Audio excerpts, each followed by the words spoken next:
നമസ്കാരം പ്രിയമുള്ളവരെ, എല്ലാവർക്കും മീഡിയയിലേക്ക് ഒരിക്കൽ കൂടി ഹാർദമായ സ്വാഗതം. ആടുജീവിതം എന്ന സിനിമ പുറത്തിറങ്ങുമ്പോൾ സംവിധായകൻ ബ്ലസ്സിയുടെയും പൃഥ്വിരാജിൻ്റെയും ആ സിനിമയുടെ ഡെഡിക്കേഷനാണ് ഏറ്റവും വലിയ ചർച്ചാവിഷയമാകുന്നത്. ഒന്നാമത് 11 വർഷത്തെ നീണ്ട കാത്തിരിപ്പിന് ശേഷമാണ് ബ്ലസ് ഈ ചിത്രം പൂർത്തീകരിക്കുന്നത് എന്ന് തന്നെയാണ്.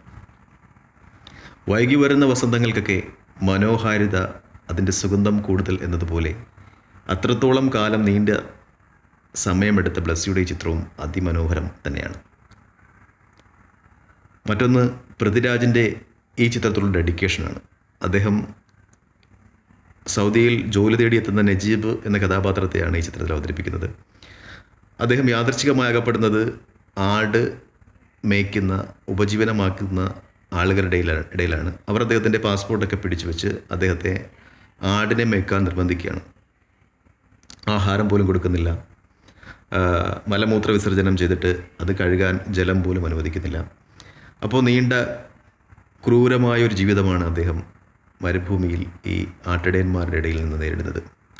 അതിൻ്റെ ഒരു തിക്തത വരുത്തുന്നതിന് വേണ്ടി അദ്ദേഹത്തിൻ്റെ ബോഡി എത്രയോ കിലോ കുറച്ചു എന്നൊക്കെ പറയുമ്പോൾ അതിൻ്റെ ഒരു എഫക്റ്റ്, അതിൻ്റെ എഫക്റ്റൊക്കെ ആ സീനിൽ നമുക്ക് കാണാൻ പറ്റും. അദ്ദേഹം മിക്കപ്പോഴും ആടുജീവിതത്തിന് അകപ്പെട്ട് ഒരു 3 വർഷം കഴിഞ്ഞതിന് ശേഷമുള്ള ഒരു സീൻ അദ്ദേഹത്തെ കാണിക്കുമ്പോൾ അദ്ദേഹത്തിൻ്റെ ശരീരമൊക്കെ വല്ലാതെ ശോഷിച്ച് നമുക്ക് വളരെ ദയനീയം തോന്നും. പൃഥ്വിരാജ് എന്നൊരു സിനിമ തന്നെ നമ്മൾ കണ്ടിട്ടുള്ളതാണ്. വളരെ ആകാര സൗകുമാര്യമുള്ള നല്ല ബോഡിയൊക്കെ ഉള്ള ഒരു മനുഷ്യൻ. അദ്ദേഹത്തിൻ്റെ ഷർട്ടുമൊക്കെ ഉരിഞ്ഞിട്ട് അദ്ദേഹം കുളിക്കാൻ പോകുന്ന ഒരു സീൻ കാണുമ്പോൾ നമ്മൾ വല്ലാതെ പൊട്ടിക്കരഞ്ഞു പോകും. അത്രത്തോളം മെലിഞ്ഞ് ആന്തരിക എന്ന് വെച്ചാൽ നമ്മുടെ സ്കെൽട്ടനൊക്കെ പുറത്ത് കാണുന്ന രീതിയിലുള്ള ഒരു ഭീകരമായ രൂപം.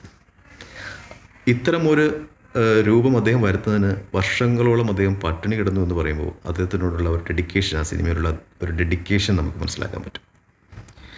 ഇത് രണ്ടും തന്നെയാണ് ബ്ലസ്സിയുടെ 11 വർഷത്തെ കാത്തിരിപ്പും നജീബിൻ്റെ ഒരു രൂപം വരുവാൻ വേണ്ടി പൃഥ്വിരാജ് എടുത്ത എഫർട്ടും തന്നെയാണ് ഈ സിനിമയുടെ ഏറ്റവും വലിയ പ്രത്യേകത എന്ന് പറയുന്നത്. മറ്റൊന്നുകൂടി പറഞ്ഞാൽ, എൻ്റെ ഒരു അനുഭവത്തിൽ ബ്ലസ്സി എന്ന സിനിമാ സംവിധായകനെയും ബെന്യാമിൻ എന്ന എഴുത്തുകാരനെയുമായി താരതമ്യം ചെയ്യുമ്പോൾ നോവൽ വായിക്കുമ്പോഴാണ് കൂടുതൽ അതിൻ്റെ യാഥാർത്ഥ്യങ്ങളുമായി നമ്മൾ ചേർന്ന് നിൽക്കുന്നതായി തോന്നുന്നത്. ആ നോവൽ തരുന്നൊരു ഫീലിംഗ് ബ്ലസ്സി എന്ന സംവിധായകൻ്റെ എല്ലാ കഴിവുകളും അംഗീകരിച്ചുകൊണ്ട് തന്നെ പറയട്ടെ, ആ നോവൽ വായിക്കുമ്പോഴാണ് ഏറ്റവും കൂടുതൽ ഫീലിംഗ് അനുഭവപ്പെട്ടത്.